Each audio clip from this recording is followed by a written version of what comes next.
Assalamualaikum semua. Hai, jumpa lagi Mak Dia di sini. Korang dah makan ke belum? Kalau belum makan, jom makan sama-sama dengan Mak Dia. Hari ni lauk Mak Dia ada sambal telur, sayur kobis Cina tumis dengan suun.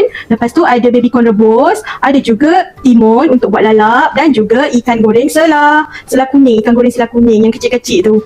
Jom kita makan, tapi sebelum tu Mak Dia nak minum air dulu. Bismillahirrahmanirrahim. Cukup makan semua. Bismillahirrahmanirrahim. Sambal telur,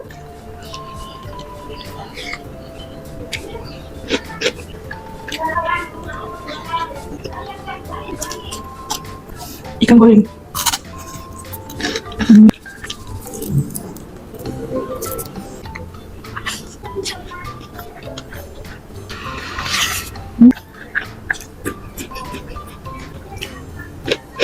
Sambal telur,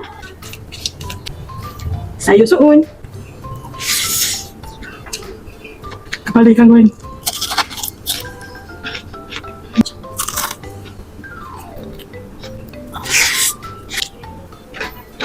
Bahagian ekor ikan.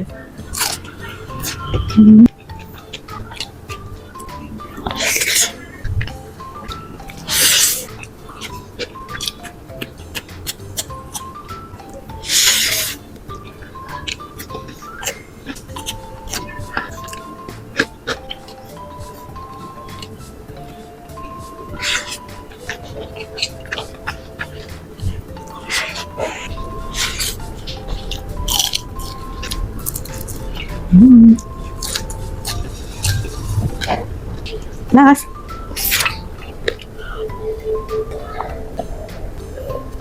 Alhamdulillah, syukur nikmat atas rezeki yang diberikan hari ini. Sebelum tu, Mak Dia nak ucapkan terima kasih pada semua yang dah follow Mak Dia dan juga suka dengan video-video Mak Dia. Okeylah, kita jumpa di video akan datang. Assalamualaikum semua. Bye-bye. Jangan lupa makan dan jaga kesihatan.